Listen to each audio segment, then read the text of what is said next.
Chapter 3 a wedding in Brownsville. Brownsville में एक शादी। Writer Isaac Bashevis Singer. Doctor Solomon Margolin के लिए यह विवाह शुरू से ही बोझिल रहा था। सच है, यह रविवार को होना था, लेकिन ग्रेटल ने सही कहा था कि सप्ताह में यही एकमात्र शाम है जिसे वे साथ बिता सकते हैं। हमेशा ऐसा ही होता था। समुदाय के प्रति उनकी जिम्मेदारियों ने उन्हें अपनी शामें दे दी। ज़ायोनीवादियों ने उन्हें एक समिति में नियुक्त किया था। वे एक यहूदी शैक्षणिक समाज के बोर्ड सदस्य थे। वे एक अकादमिक यहूदी त्रैमासिक के सह संपादक बन गए थे। और हालांकि वे अक्सर खुद को अज्ञेयवादी और यहाँ तक कि नास्तिक भी कहते थे, फिर भी वे कई सालों से ग्रेटल को सेंडर्स में अब्राहम मिखेल्स के पास घसीटते रहे थे, जो सेंसीमिन के एक लेंसमैन थे। डॉक्टर मार्गोलिन ने रब्बियों, शरणार्थियों और यहूदी लेखकों का निःशुल्क इलाज किया, उन्हें दवाइयाँ दी और ज़रूरत पड़ने पर अस्पताल का बिस्तर भी दिया। एक समय था जब वे सेंसीमिना समाज की बैठकों में नियमित रूप से जाते थे, उनके पदों को स्वीकार करते थे और सभी पार्टियों में शामिल होते थे। अब अब्राहम मिखेल्स अपनी सबसे छोटी बेटी सिल्विया की शादी कर रहे थे। निमंत्रण मिलते ही ग्रेटल ने अपना निर्णय घोषित कर दिया था, वह खुद को ब्राउन्सविले के जंगलों में कहीं शादी में नहीं जाने देगी। अगर वह, सोलोमन, सुबह 3 बजे घर आकर सभी तरह के चिकने भोजन पर जाना चाहता था, तो यह उसका विशेषाधिकार था। डॉक्टर मार्गोलिन ने खुद को स्वीकार किया कि उसकी पत्नी सही थी। उसे सोने का मौका कब मिलेगा? उसे सोमवार की सुबह जल्दी अस्पताल पहुंचना था। इसके अलावा वह सख्त वसा रहित आहार पर था। इस तरह की शादी जहर का भोज होगी। ऐसे समारोहों के बारे में सब कुछ अब उसे परेशान करता था। अंग्रेजीकृत यिडिश, यिडिशीकृत अंग्रेजी, कान फाड़ देने वाला संगीत और अनियंत्रित नृत्य। यहूदी कानून और रीति रिवाज पूरी तरह से विकृत थे। जिन लोगों को यहूदी धर्म के प्रति कोई सम्मान नहीं था, वे खोपड़ी की टोपी पहनते थे और आदरणीय रब्बी और गायक ईसाई पादरियों की नकल करते थे। जब भी वह ग्रेटल को किसी शादी या बार मिtzवा में ले जाता, तो उसे शर्म आती। यहाँ तक कि वह, जो एक ईसाई के रूप में जन्मी थी, यह देख सकती थी कि अमेरिकी यहूदी धर्म एक गड़बड़ है। कम से कम इस बार उसे उससे माफी मांगने की परेशानी से छुटकारा मिल जाएगा। आमतौर पर रविवार को नाश्ते के बाद, वह और उसकी पत्नी सेंट्रल पार्क में टहलते थे, या, जब मौसम हल्का होता था, तो पैलिसेड्स जाते थे। लेकिन आज सोलोमन मार्गोलिन बिस्तर पर ही लेटा रहा। वर्षों से, उसने सेंसीमिना सोसाइटी के कार्यक्रमों में भाग लेना बंद कर दिया था। इस बीच सेंसीमिन शहर को नष्ट कर दिया गया था। वहां उसके परिवार को प्रताड़ित किया गया, जला दिया गया, गैस से मार दिया गया। कई सेंसीमिना बच गए थे, और बाद में, शिविरों से अमेरिका आए, लेकिन उनमें से अधिकांश युवा लोग थे जिन्हें वह, सोलोमन, पुराने देश में नहीं जानता था। आज रात सभी वहां होंगे। दुल्हन के परिवार से संबंधित सेंसीमिना और दूल्हे के परिवार से संबंधित टेरेशपोला। वह जानता था कि वे उसे कैसे परेशान करेंगे, उसे अलग थलग करने के लिए फटकारेंगे, संकेत देंगे कि वह एक घमंडी है। वे उसे परिचित तरीके से संबोधित करेंगे, उसकी पीठ थपथपाएंगे, उसे नाचने के लिए घसीटेंगे। खैर, फिर भी उसे सिल्विया की शादी में जाना था। उसने पहले ही उपहार भेज दिया था। दिन ढल चुका था, शाम की तरह धूसर और उदास। रात भर भारी बर्फबारी हुई थी। सोलोमन मार्गोलिन को उम्मीद थी कि वह अपनी खोई हुई नींद की भरपाई कर लेगा, लेकिन दुर्भाग्य से वह हमेशा की तुलना में पहले ही जाग गया था। आखिरकार वह उठा। उसने बाथरूम के शीशे के सामने खुद को सावधानी से शेव किया और अपने मंदिरों के सफेद बालों को भी ट्रिम किया। आज वह सभी दिनों में अपनी उम्र का दिख रहा था, उसकी आंखों के नीचे थैलियां थीं, और उसका चेहरा झुर्रीदार था। उसके चेहरे पर थकावट साफ दिखाई दे रही थी।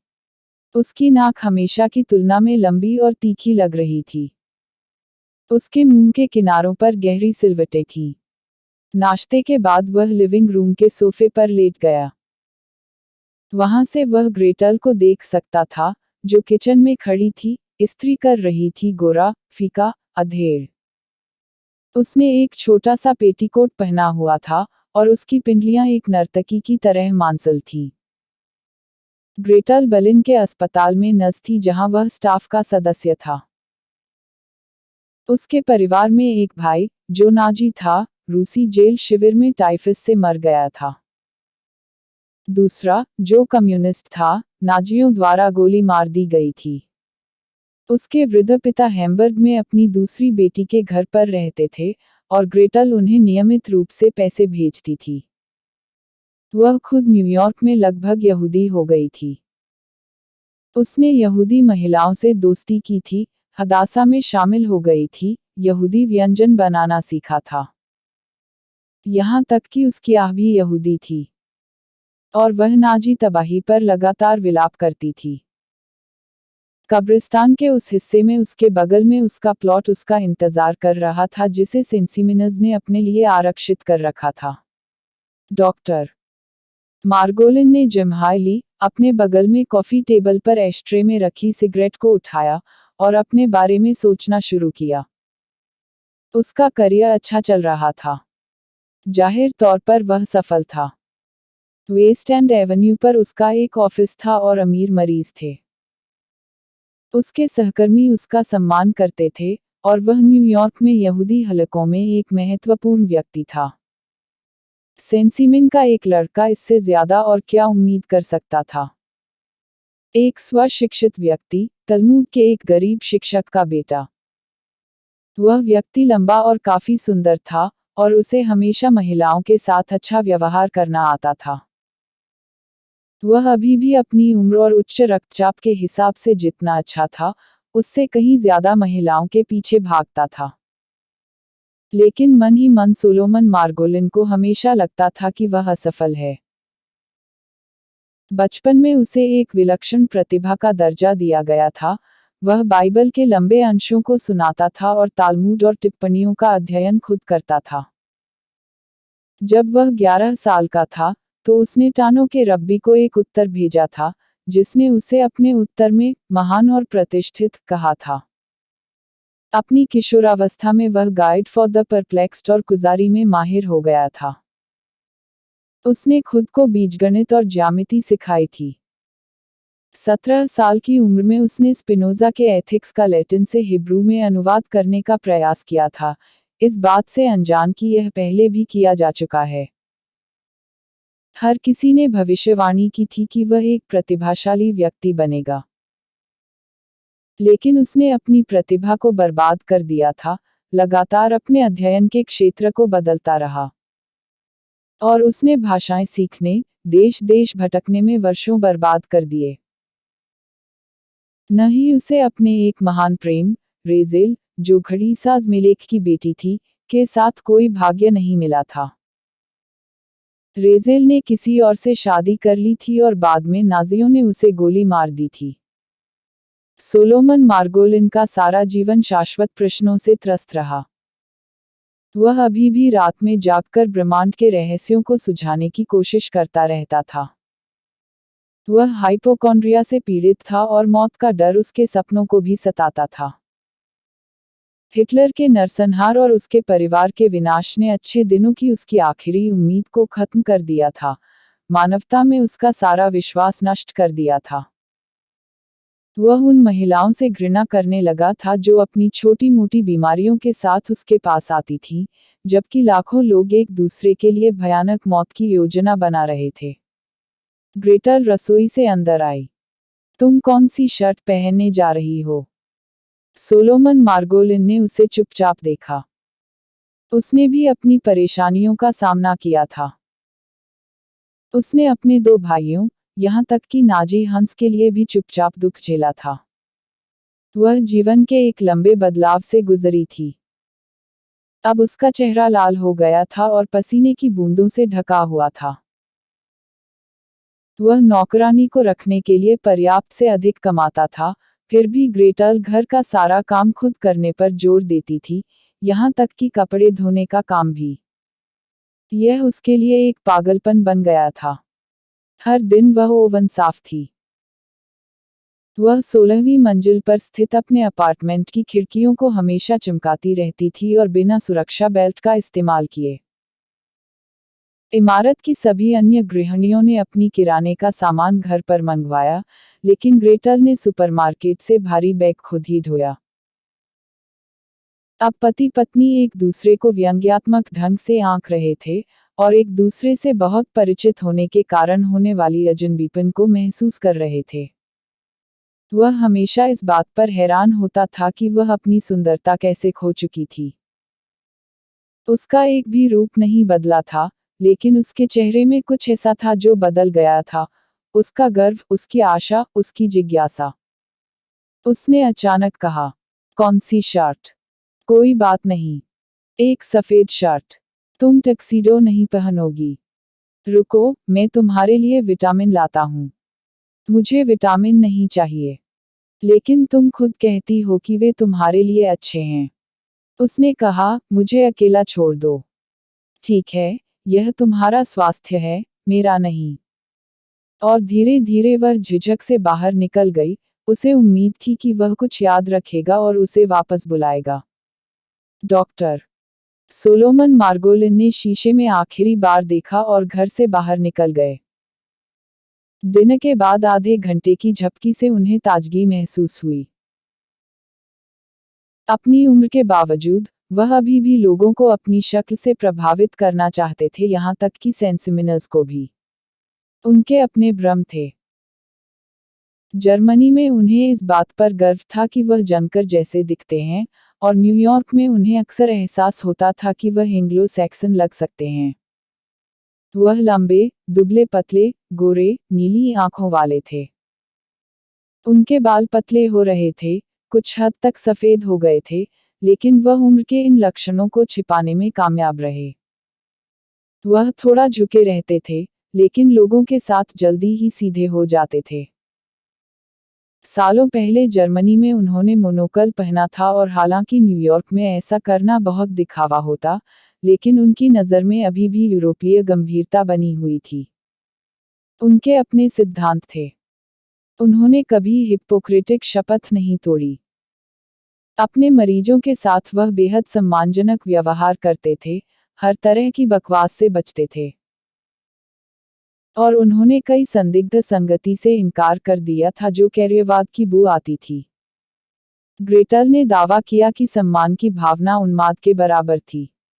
डॉक्टर मार्गोलिन की कार गराज में थी, उनके अधिकांश सहकर्मियों की तरह कैडिलैक नहीं, लेकिन उन्होंने टैक्सी से जाने का फैसला किया।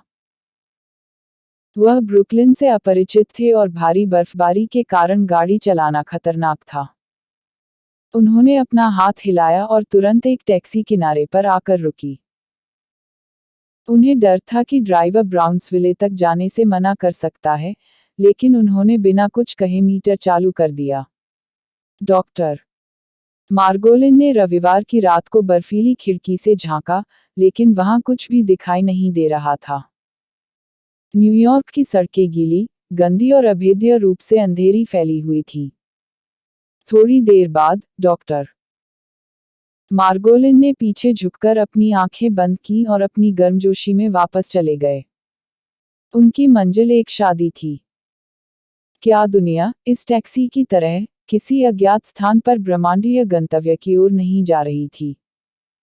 शायद एक ब्रह्मांडीय ब्राउन्सविले, एक ब्रह्मांडीय शादी। हाँ। लेकिन भगवान ने, या जो भी कोई उसे बुलाना चाहता था, हिटलर, स्टालिन क्यों बनाया? उन्हें विश्व युद्धों की क्या जरूरत थी? दिल के दौरे, कैंसर की क्या जरूरत थी? डॉक्टर मार्गोलिन ने सिगरेट निकाली और झिझकते हुए उसे जलाया। उनके वे पवित्र चाचा, जब अपनी कब्र खोद रहे थे, तब क्या सोच रहे थे? क्या अमरता संभव थी? क्या आत्मा जैसी कोई चीज होती है? पक्ष और विपक्ष में सभी तर्क धूल के एक चुटकी के बराबर भी नहीं थे। टैक्सी ईस्ट रिवर के पुल पर मुड़ी और पहली बार डॉक्टर मार्गोलिन आसमान देख पाए।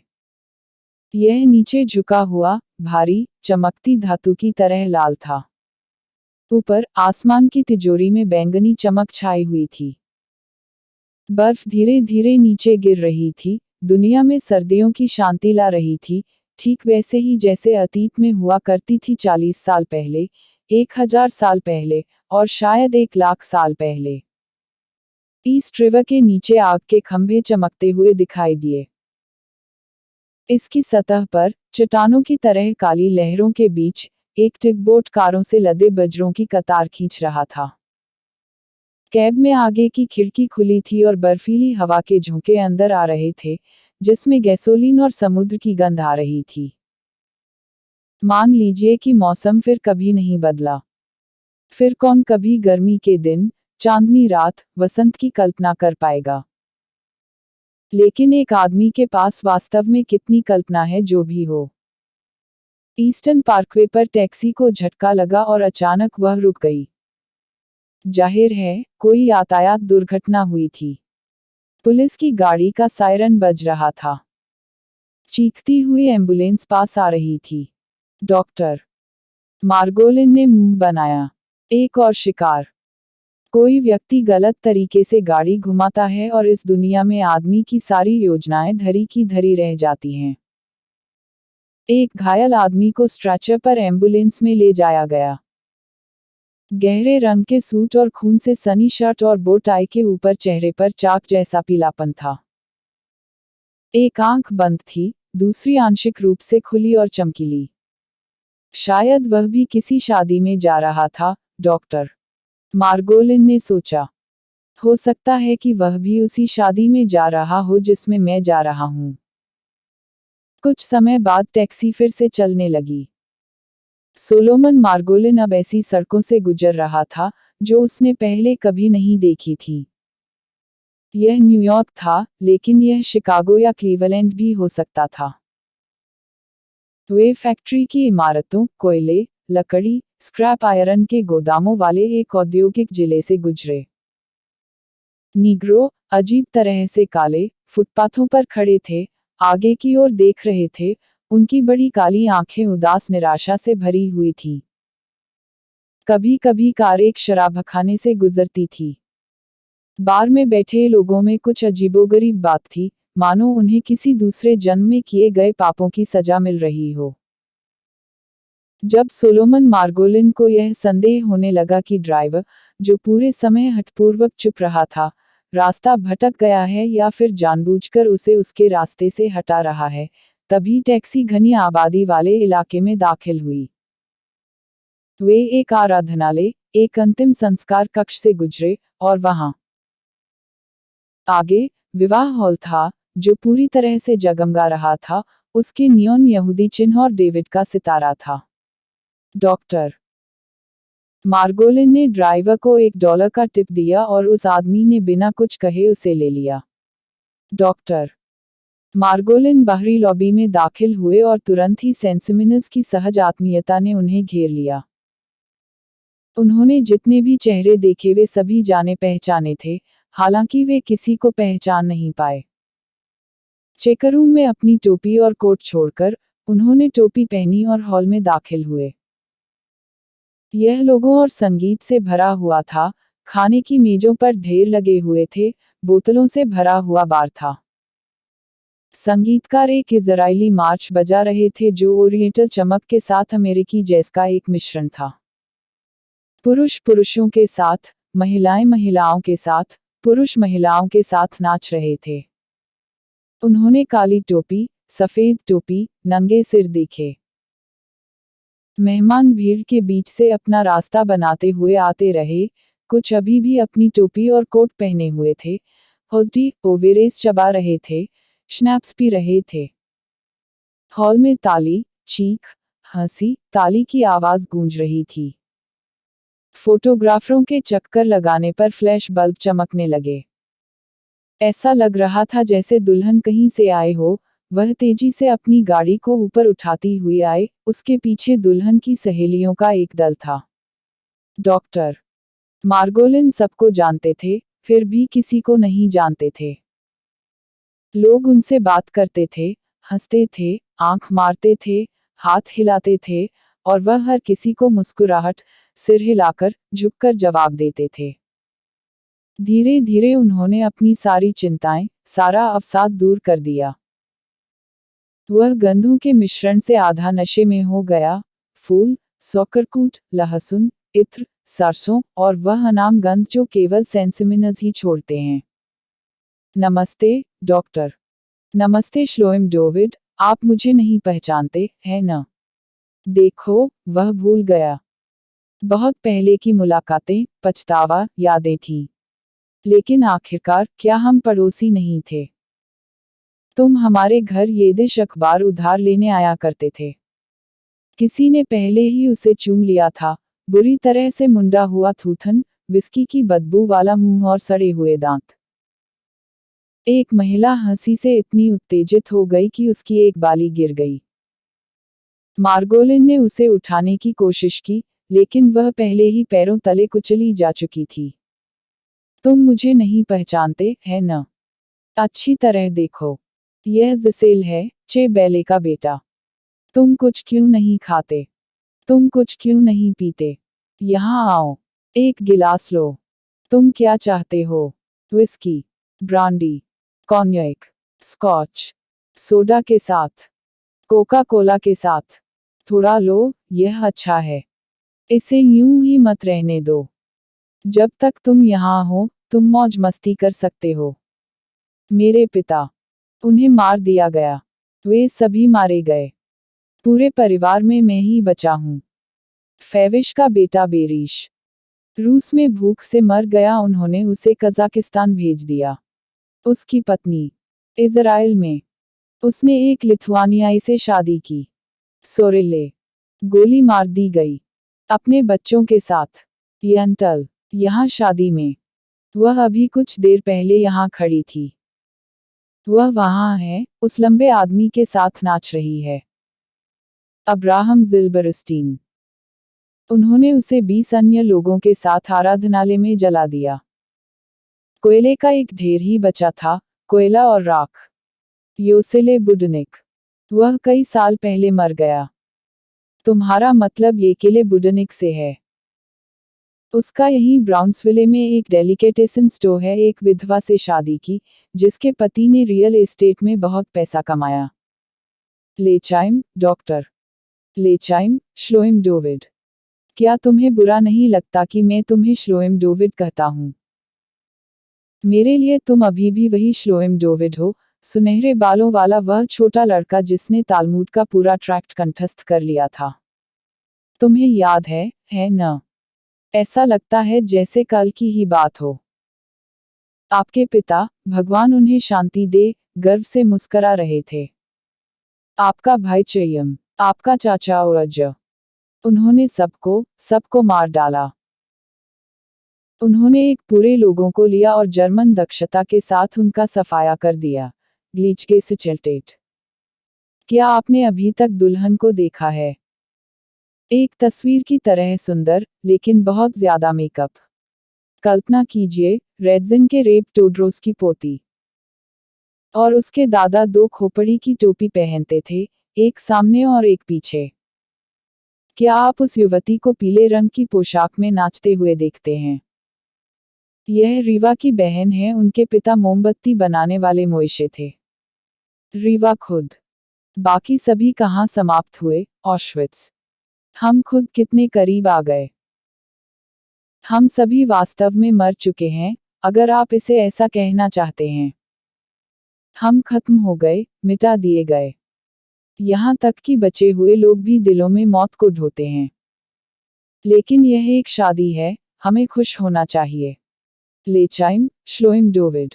मैं आपको बधाई देना चाहता हूँ। क्या आपके पास शादी करने के लिए कोई बेटा या बेटी है? नहीं। खैर, यह तरीका बेहतर है। अगर लोग ऐसे हत्यारे हैं तो बच्चे पैदा करने का क्या मतलब है? समारोह का समय हो चुका था, लेकिन अभी भी कोई नहीं आया था। चाहे वह रब्बी हो, गायक हो या ससुराल वालों में से कोई जो गायब था, कोई भी पता लगाने में सक्षम नहीं था। दुल्हन के पिता अब्राहम मेकेल्स इधर उधर भागते हुए, भौहें सिकुड़ते हुए, हाथ हिलाते हुए, लोगों के कानों में फुसफुसाते हुए। वह अपने किराए के टक्सीडो में अजीब लग रहा था। टेरेशिपोल की सास एक फोटोग्राफर से झगड़ रही थी। संगीतकारों ने एक पल के लिए भी बजाना बंद नहीं किया। ढोल बजने लगे, बास की बांसुरी गूंजने लगी, सैक्सोफोन की आवाज गूंजने लगी। नृत्य तेज, अधिक उन्मत्त हो गया, और अधिक से अधिक लोग आकर्षित होने लगे। युवा पुरुष इतनी जोर से पैर पटक रहे थे कि ऐसा लग रहा था कि डांस फ्लोर उनके नीचे टूट जाएगा। छोटे लड़के बकरियों की तरह इधर उधर उछल रहे थे, और छोटी लड़कियां एक साथ बेतहाशा घूम रही थीं। कई पुरुष पहले से ही नशे में थे। वे शेखी बघार रहे थे, हंसी से चीख रहे थे, अजनबी महिलाओं को चूम रहे थे। वहां इतना शोरगुल था कि सोलोमन मार्गोलिन अब समझ नहीं पा रहा था कि उससे क्या कहा जा रहा है, और उसने हर बात पर बस हाँ में सिर हिला दिया। कुछ मेहमान उससे चिपक गए थे, हिलना नहीं चाहते थे और उसे हर दिशा में घसीटते हुए सेंसिमिन और तेरेशिपोल के ज्यादा से ज्यादा लोगों से मिलवा रहे थे। नाक पर मस्से लगे एक महिला ने उस पर उंगली उठाई, अपनी आंखें पोंछी और उसे श्लोईमेल कहकर पुकारा। सोलोमन मार्गोलिन ने पूछा कि वह कौन थी और किसी ने उसे बताया। नाम शोरगुल में डूब गए। उसने बार बार वही शब्द सुने, मर गया, गोली मार दी गई, जला दिया गया। तेरेशिपोल के एक आदमी ने उसे एक तरफ खींचने की कोशिश की और कई सेंसिमिन उसे एक घुसपैठिया कहकर चिल्लाने लगे जिसका वहां कोई काम नहीं था। एक देर से आने वाला व्यक्ति आया, सेंसिमिन का एक घोड़ा और बगी चालक जो न्यूयॉर्क में करोड़पति बन गया था। उसकी पत्नी और बच्चे मर चुके थे, लेकिन पहले से ही उसकी एक नई पत्नी थी। हीरे से लदी वह महिला कमर तक धब्बों से भरी पीठ वाली एक लो कट गाउन पहने घूम रही थी। उसकी आवाज भारी थी। वह कहां से आई थी? कौन थी? निश्चित रूप से कोई संत नहीं। उसका पहला पति एक ठग था जिसने बहुत सारा धन इकट्ठा किया और फिर मर गया। किस कारण से? कैंसर से। कहाँ? पेट में। पहले तो खाने को कुछ नहीं मिलता, फिर खाने को कुछ नहीं मिलता। आदमी हमेशा दूसरे पति के लिए काम करता रहता है। आखिर जिंदगी क्या है? कब्र पर नाचना। हाँ, लेकिन जब तक तुम खेल रहे हो, तुम्हें नियमों का पालन करना होगा। डॉक्टर मार्गोलिन, तुम नाच क्यों नहीं रहे हो? तुम अजनबियों के बीच नहीं हो। हम सब एक ही मिट्टी से बने हैं। वहां तुम डॉक्टर नहीं थे। तुम सिर्फ श्लोएम डोविड थे, तलमूद शिक्षक के बेटे। तुम्हें पता भी नहीं चलेगा, हम सब एक दूसरे के बगल में पड़े होंगे। मार्गोलिन को याद नहीं था कि उसने कुछ पिया था, लेकिन फिर भी उसे नशा महसूस हो रहा था। कोहरे से भरा हॉल हिंडोले की तरह घूम रहा था। फर्श हिल रहा था। एक कोने में खड़े होकर उसने नृत्य पर विचार किया।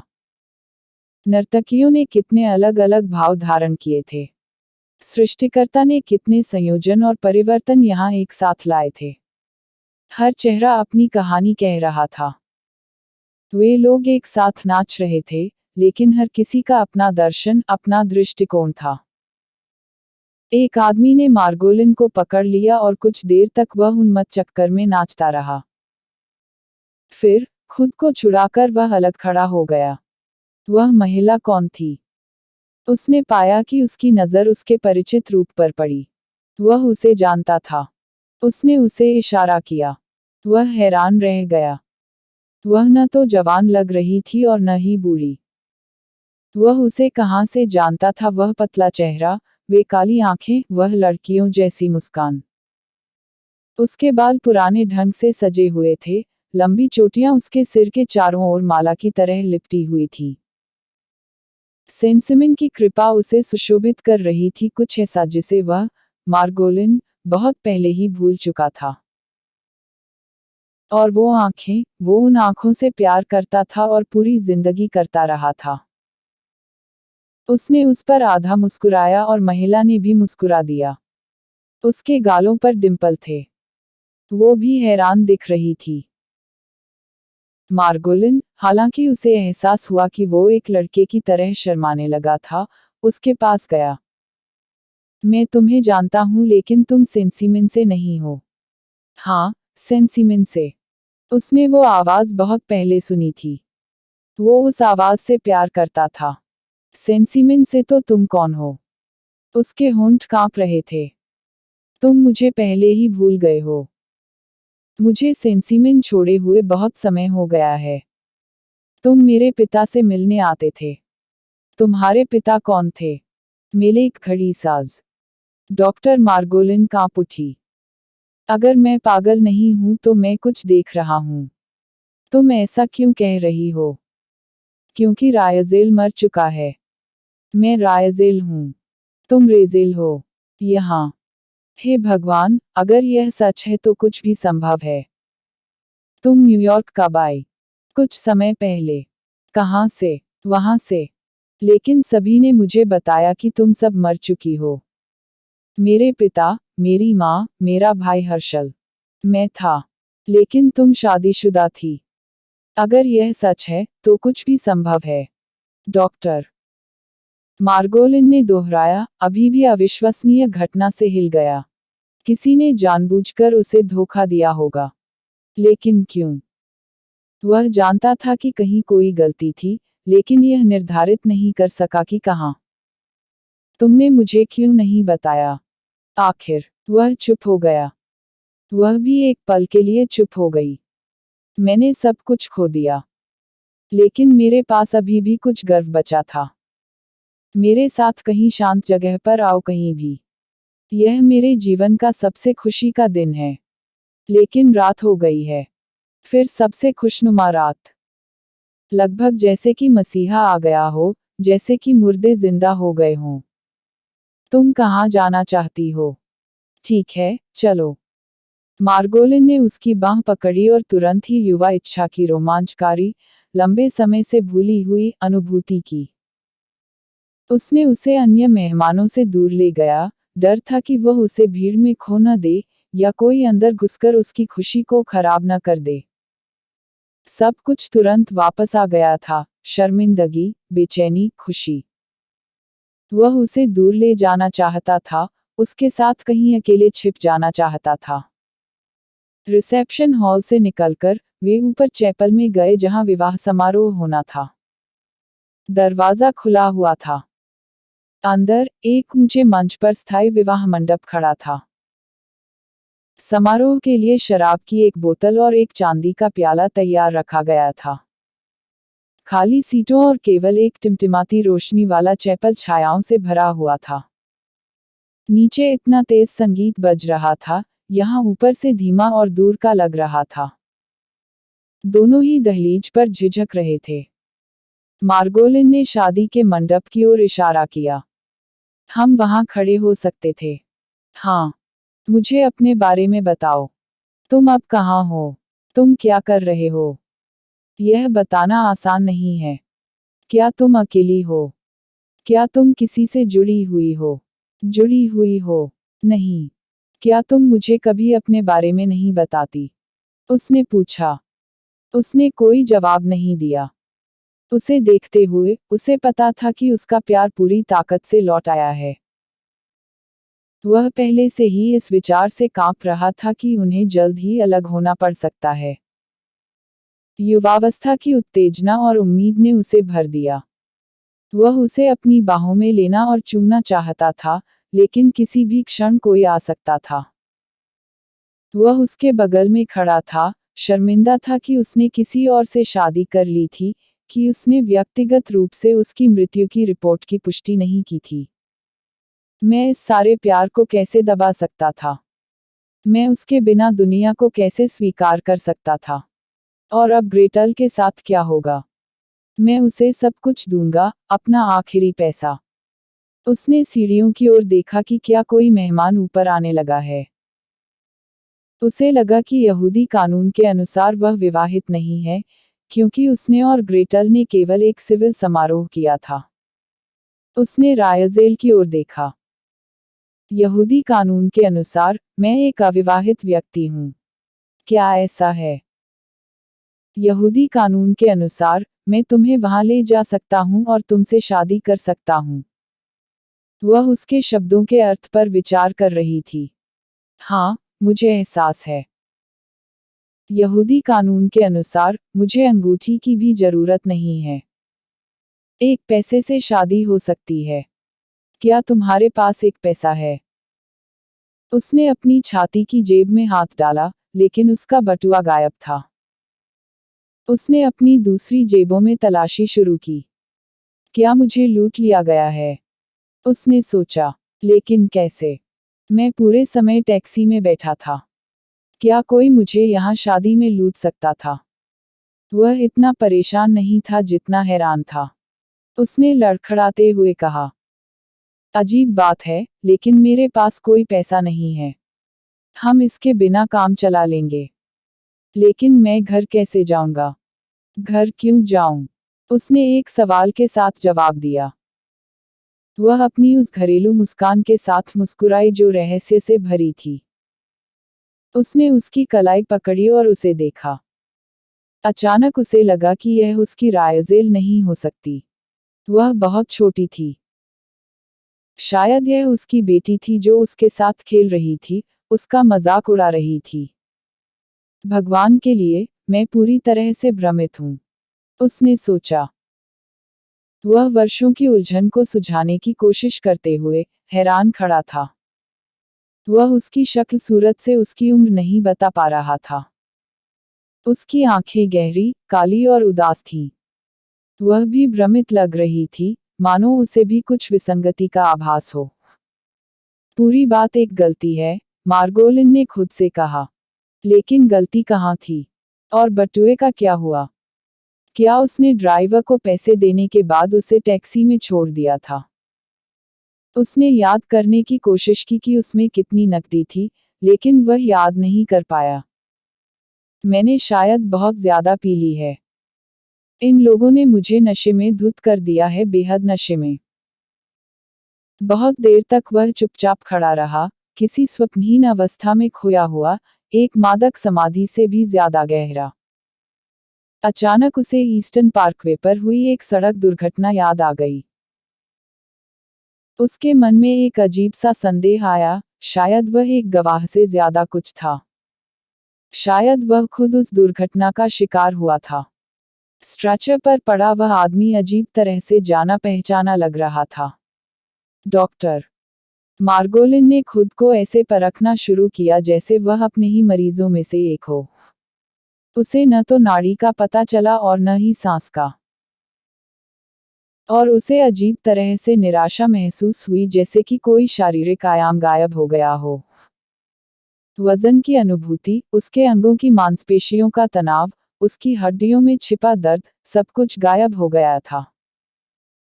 ऐसा नहीं हो सकता, ऐसा नहीं हो सकता, उसने बड़बड़ाया।